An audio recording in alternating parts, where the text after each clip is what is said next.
नेदरल्यान्ड्समा दुईटै म्याचमा नेपाल 157 रनमा अल आउट। के अब नेपालको वर्ल्ड कप होप सकिएको हो त? होइन।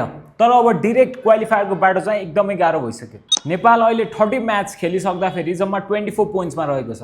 त्यस्तै 4th प्लेसमा रहेको ओमन चाहिँ 31 पोइन्ट्समा छ भने म्याच जम्मा 28 खेलेको छ।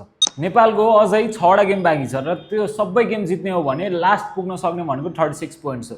तर 36 पोइन्ट्स पुग्दा पनि आफ्नो सबै गेम जित्दा पनि ओमनले आफ्नो 8वटा गेममा जम्मा 2वटा भन्दा बढी गेम जित्नु भएन। अब डिरेक्ट क्वालिफायरमा क्वालिफाई हुने बाटो त अलमोस्ट नेक्स्ट टु इम्पोसिबल छ। तर आशा छ नेपाल एटलिस्ट 5th या 6th पोजिसनसम्म चाहिँ रहनेछ। नेदरल्यान्ड्समा बाँकी रहेको 2वटा गेम जित्न पनि हाम्रो लागि एकदमै टफ नै छ।